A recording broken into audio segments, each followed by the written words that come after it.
Hey friends, it's Shereé, and in today's video, I'm going to be sharing with you the things that I read over the last couple of weeks. But first, welcome to my YouTube channel, Shereé's Booked.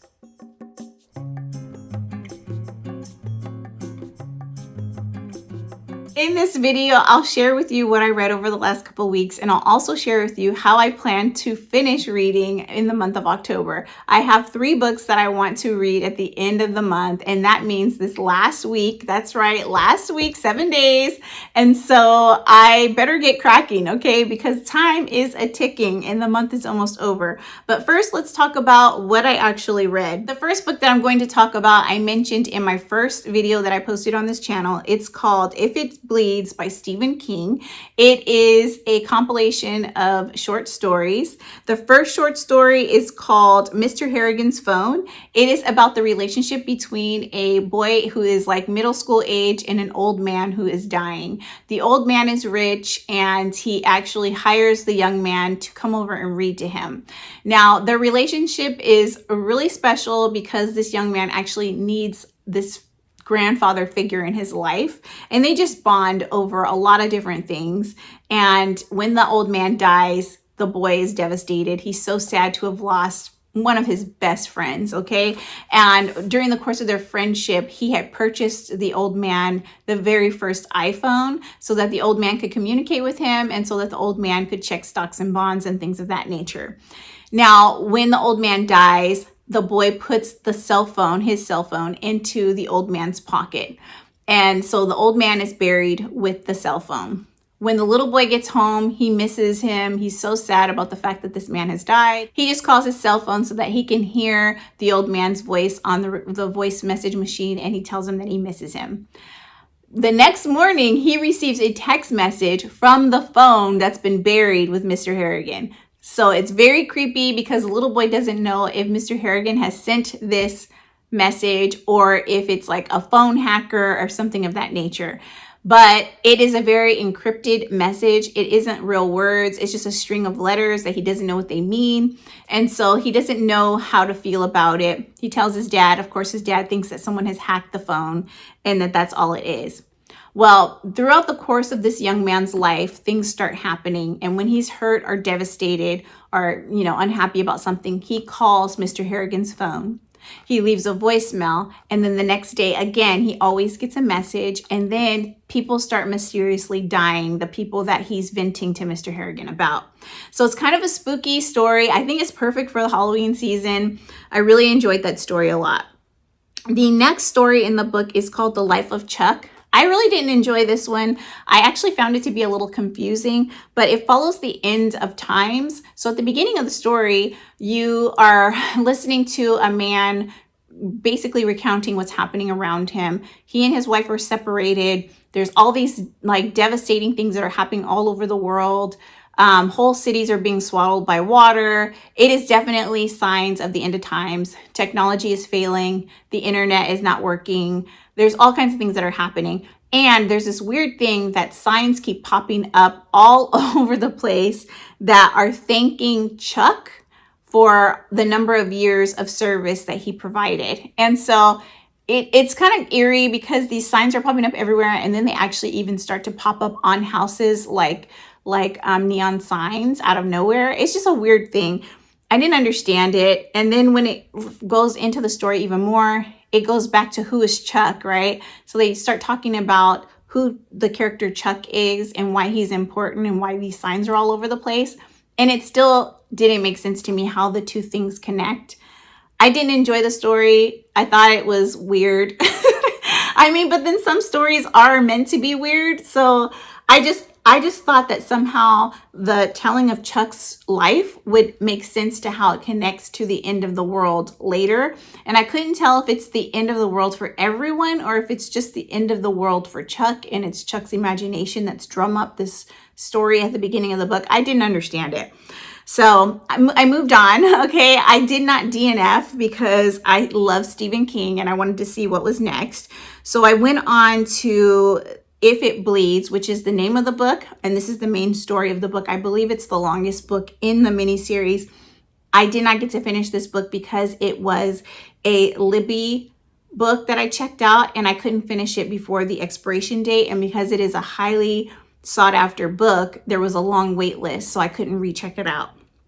Anyways, If It Bleeds follows one of my favorite characters by Stephen King, Holly Gibney. She's a private detective, and in the story, she is dealing with some family stuff. So her uncle has been diagnosed with dementia, and her mom is moving him into a living facility, and she's helping her mom with that. She and her mother have a really strange relationship. It seems as though her mother doesn't like her very much, which in turn makes her not like her mother very much.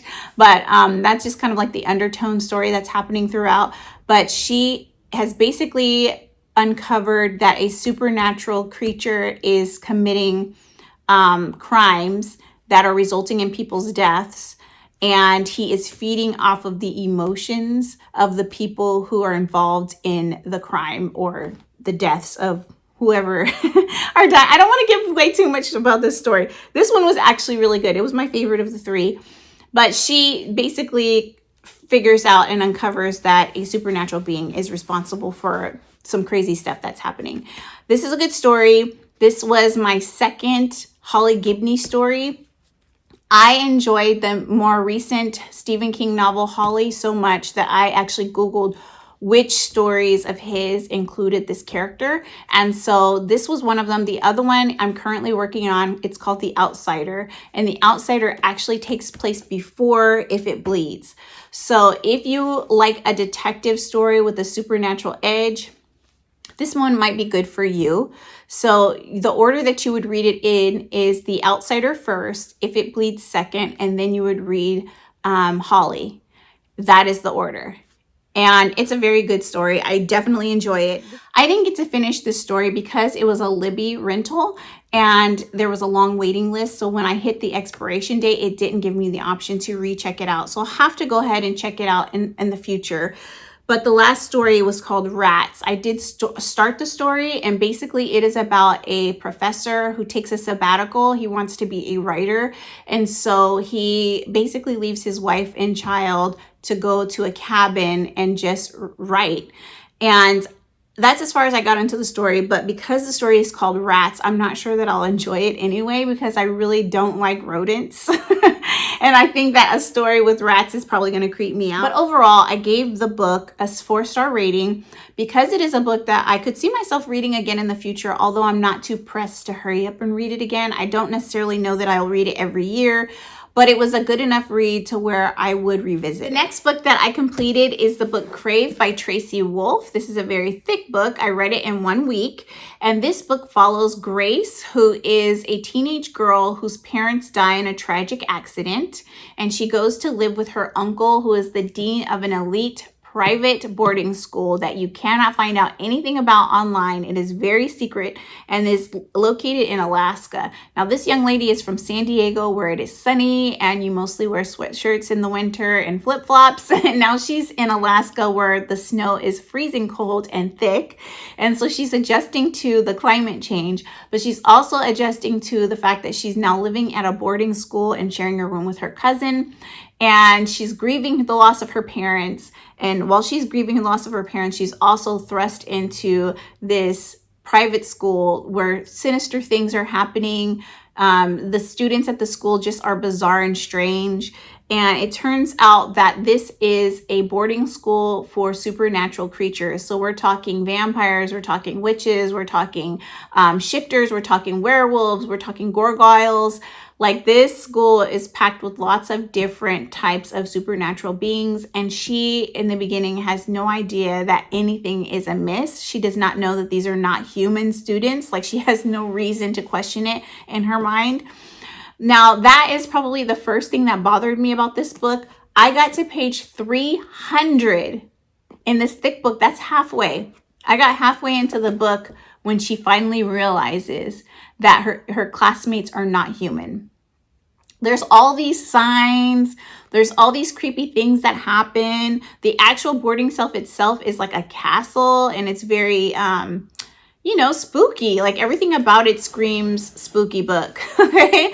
But for some reason, she's not getting the vibe at all. And all of the students are tiptoeing around and trying to keep it a secret that they are supernatural.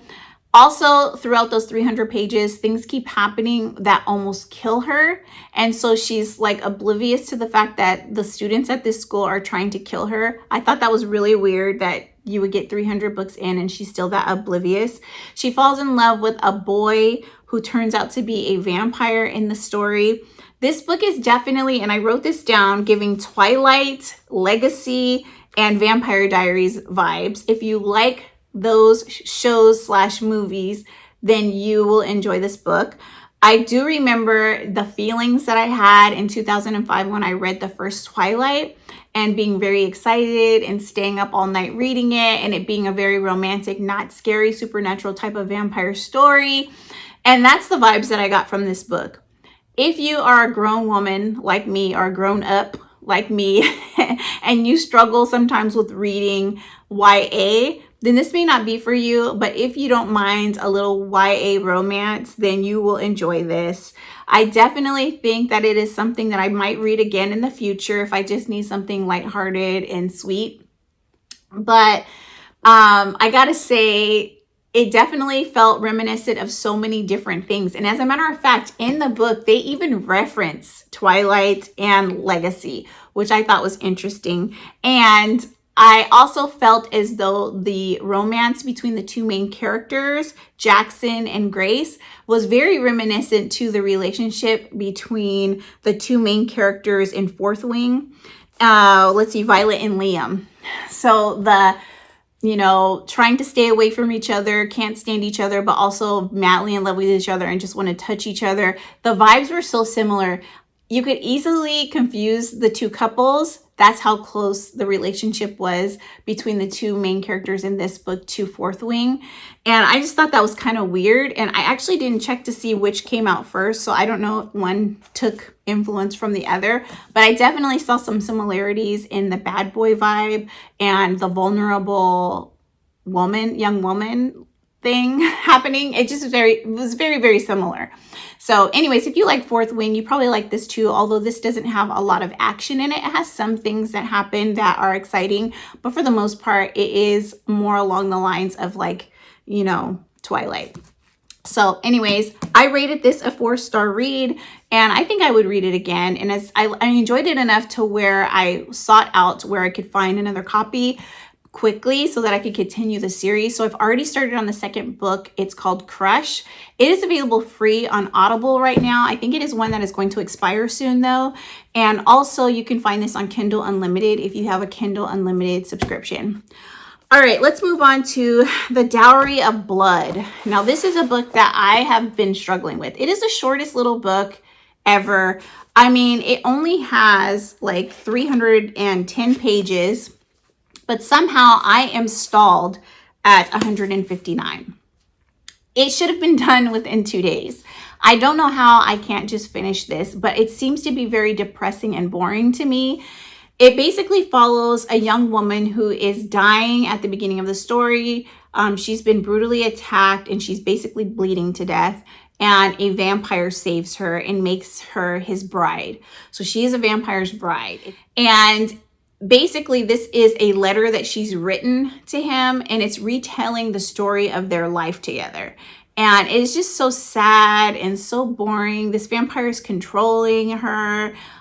She can't do the things she wants to do. He's still her everything, but she's starting to feel a little bit rebellious and resentful towards him. And then he introduces a second bride, and she has to deal with the fact that now he's brought in another person into their relationship. But then as the other bride is there, she falls madly in love with the other bride. So now they are a threesome type of couple. And it follows her feelings about that, as well as how the other vampire adjusts to becoming a vampire. And she basically falls into a deep depression, and it affects the three of them.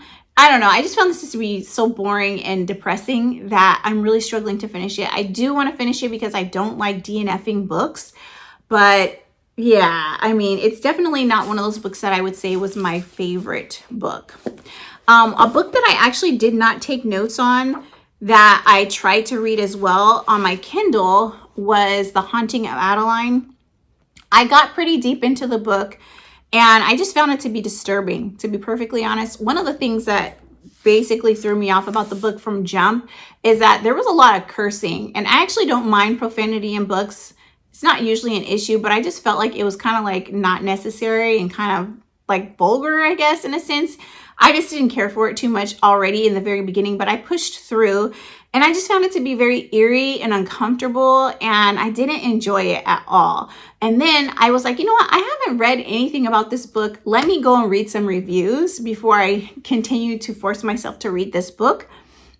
It had so many positive reviews, but there was also a large number of reviews that basically said that the book romanticizes rape.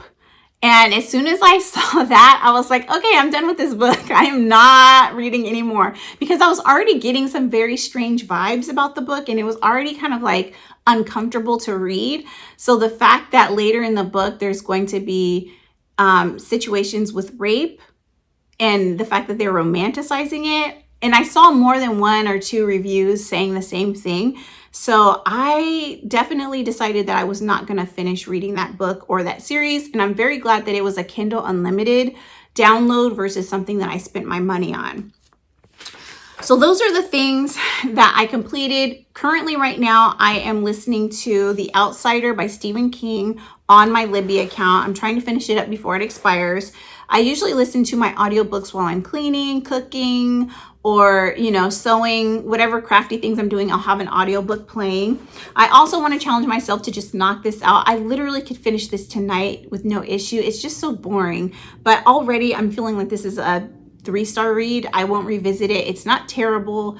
It's just very sad and dreary. That's all I want to say about this one. If you like moody books, you might like this one. Now that we finished talking about the books that I completed or almost completed, I want to share with you the things that I'll be reading in this last week of October leading up to Halloween. I want to switch the tone and switch the supernatural creature that I'm reading about. So no more vampires for a little bit.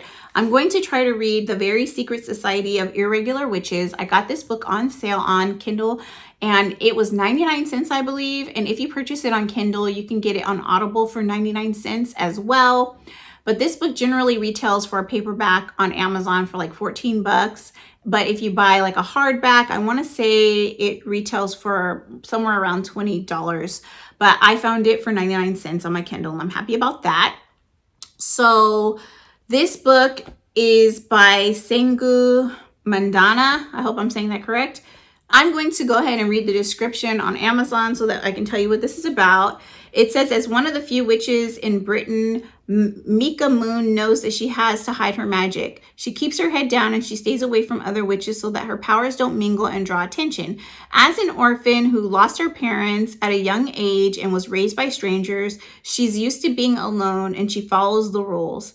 With one exception, an online account where she posts videos pretending to be a witch. She thinks no one will take it seriously, but someone does. An unexpected message arrives begging her to travel to a remote and mysterious nowhere house to teach 3 young witches how to control their magic. It breaks all the rules, but Mika goes anyway and is immediately tangled up in the lives and secrets of not only her 3 charges, but also an absent archaeologist, a retired actor, 2 long-suffering caretakers, and Jamie, the handsome and prickly librarian of Nowhere House who do anything to protect the children. And as for his concern, a stranger like Mika is a threat, an irritatingly appealing threat.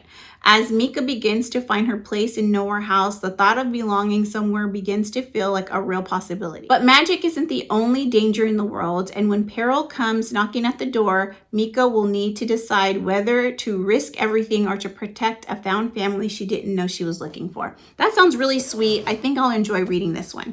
The next one is A Year of the Witching. This is a novel by Alexis Henderson, and it is about witches. The only thing I know about this is that the main character here is biracial, and because of the fact that she is half black, I believe half white, her family is ostracized.